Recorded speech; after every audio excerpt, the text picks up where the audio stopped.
My name is Jim of the Doors. That's what I just said. Oh, that'll be a lot of fun. You know, unasked for. They just pop out of the unconscious. The bigger, the better. Sensuous, evil, a mood of mystery and strangeness, and also a little bit of religion thrown in there too. The group began practicing in a place called Venice in Los Angeles. It's a beach town.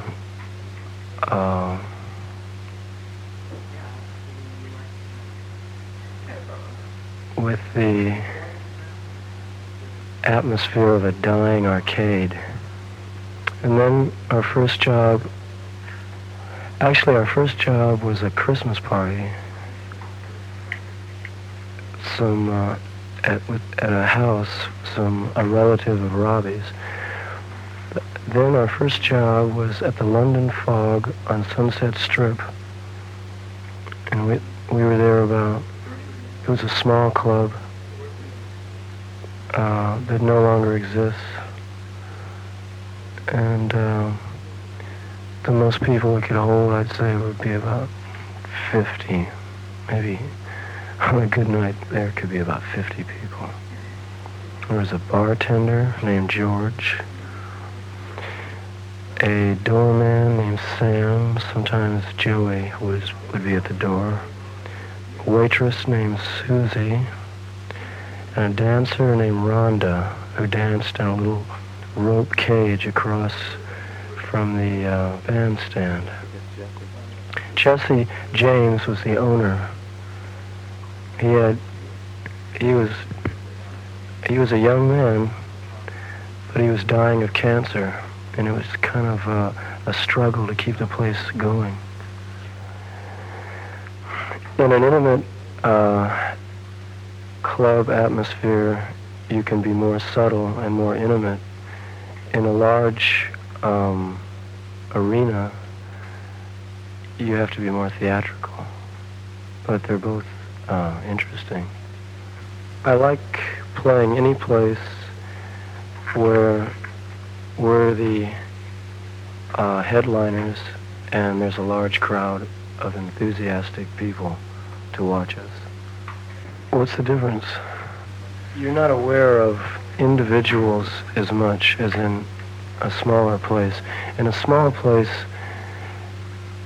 you can see individuals, you know. In a large place, you can't, all you see is a mass. That's the big difference. I think music and poetry are a free activity, almost like child's play. And I think that's a good way to move through life, is playing rather than working at it too hard. Because, you know, if there was more music, you know, if more people were playing, I think things would be a lot easier, you know, it'd be a lot smoother, maybe. He'd be making films or writing plays, but if there were no problems, he'd still be making films. I think he just likes what he's doing, you know. I think he just has fun making films. Can we talk about the role of the police in America at your concerts? Do the line of policemen, in fact, become a part of the theatre?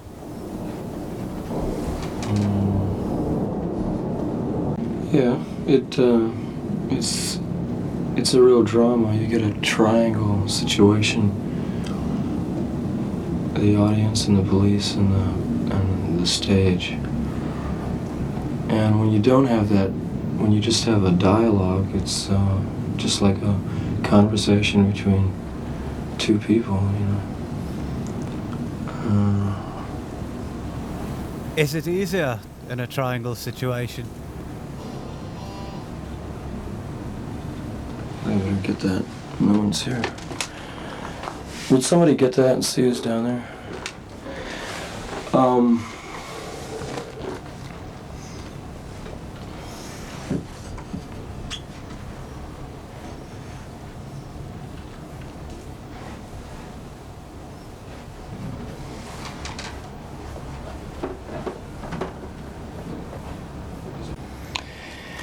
Well,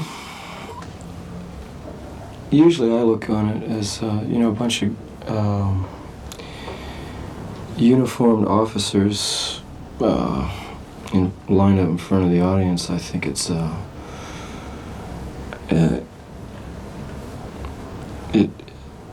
it does turn it into something that it's not intended to be.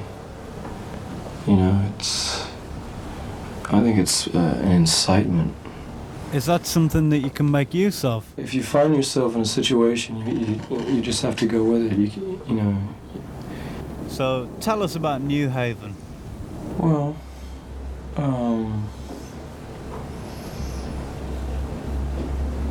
that whole story was reported pretty accurately. I mean, it was. I'm sure you know the whole thing. It was just like it was reported. Just.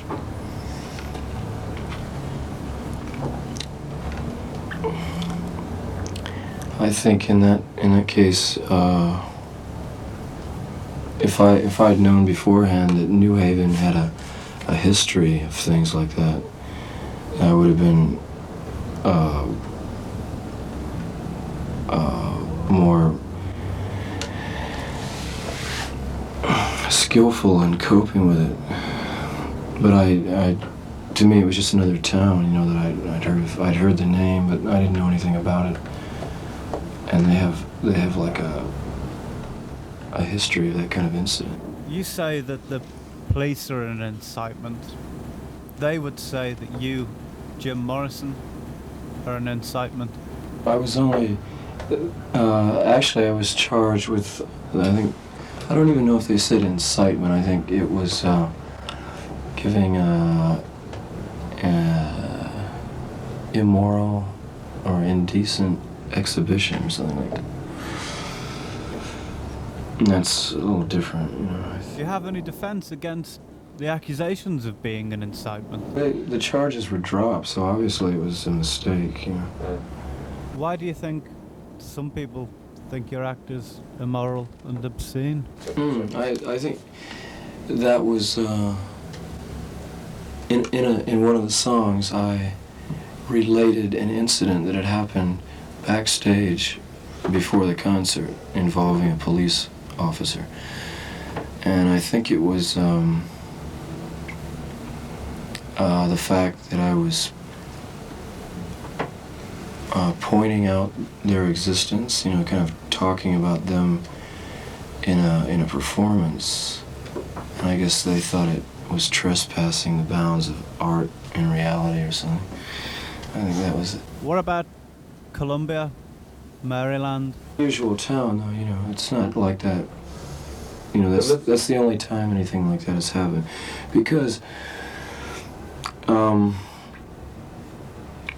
most of the places that I've played, and maybe it's since that incident, maybe they've just, I don't know, maybe they've been bending over backwards, but the police that I've talked to and had any kind of dealings with have gone out of their way to be gentlemen, You talk about trespassing the bounds of art and reality.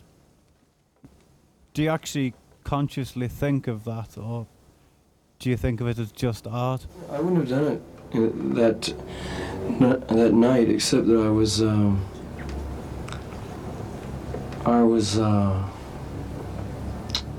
a little indignant about the way I'd been treated. I thought it was unjustified, and I was still, a little bit turned on by what had happened. So it wasn't a song anymore. It was really, I was just kind of giving vent to a very personal feelings of the moment, rather than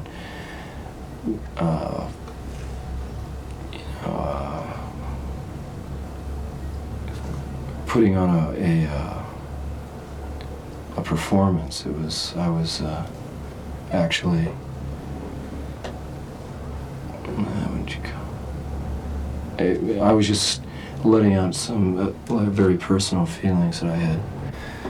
Well, I don't like it when people in the audience start trying to be the performers, you know. I've always disliked that, you know. I mean, that has its place, you know, at a love-in or something, but or a party or something. But if people come to see you perform a work of art, then I think they should, you know, they've come to see it, and they should, you know, let you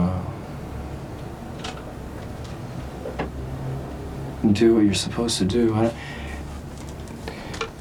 You know, if someone, it would depend. It would depend if someone in the audience. Yeah, because I want to say this. I want to clarify that. I felt for a long time that somehow we're all afflicted these days with the psychology of the voyeur, and not in a strictly clinical or criminal sense, but in our whole emotional and moral stance before the world. And anytime we try to break out of that bound of passivity,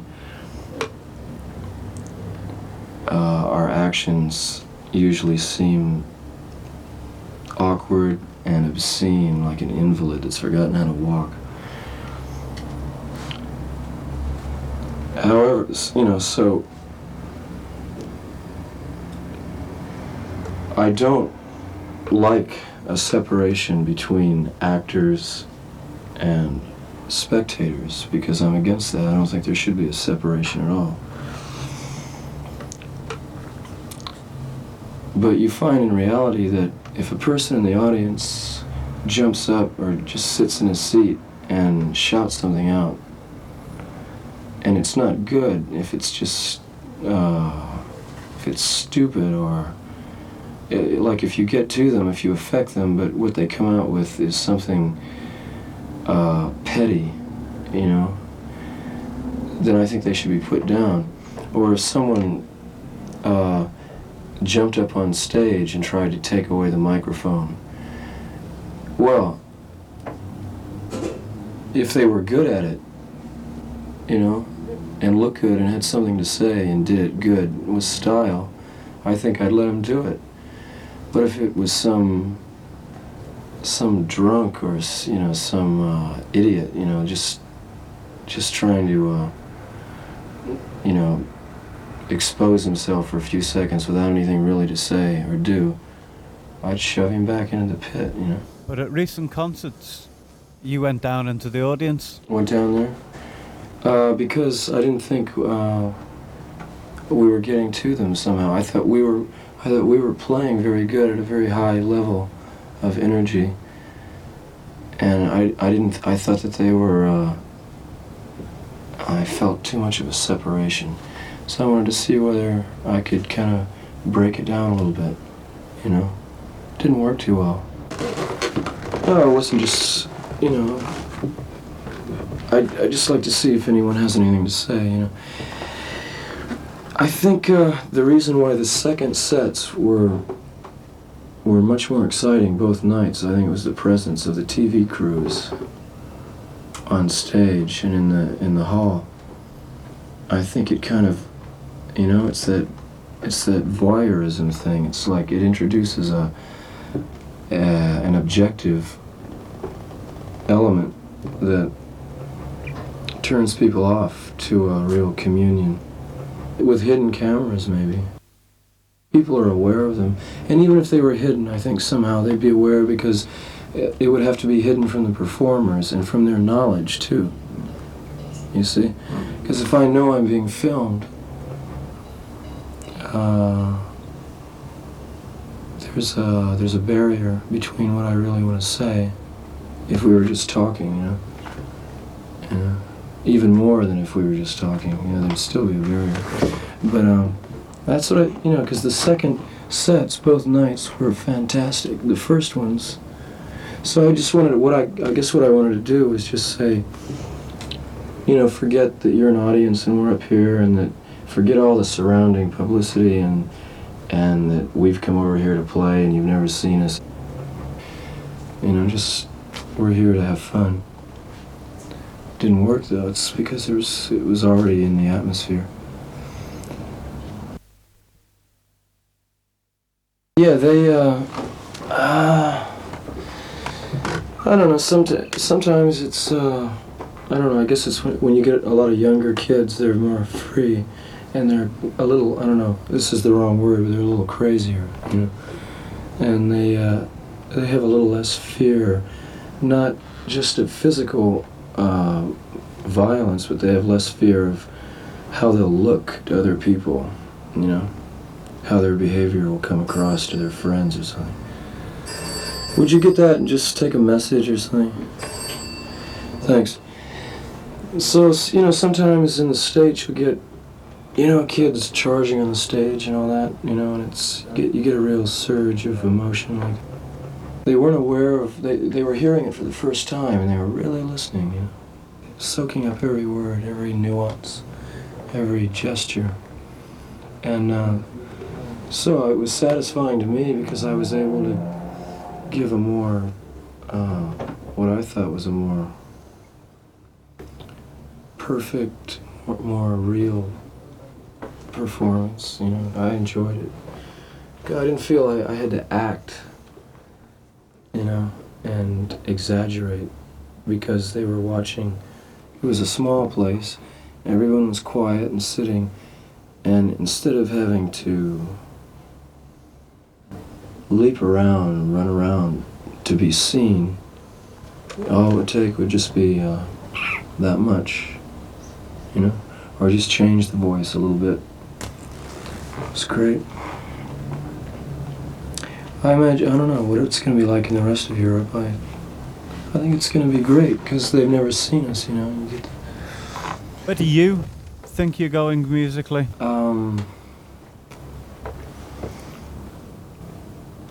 I think the musicians are just, they keep learning, they get better and better. They know their instruments more and more. And I learn how to sing better every time, you know. And I have more to say, the more you experience and travel and learn, the more you can get into the short time you have to say something. So I think it'll just get deeper and deeper. Something specific. This trip to Europe is really gonna charge the music a lot. I think it's done a lot for everybody, you know. Because, you know, if you just living in one country all your life, you don't realize that there's the rest of the world, you know. You know it. Like I expected London to be black and white, and like kind of a gray, black, like you see in photographs or in movies, you know. Most English movies are real gray, you know, and kind of foggy. You get there's a few coming out now there, but, you know, even the ones in color, you get this kind of a, but then you get here and it has just as much color as anywhere, you know, so that's good.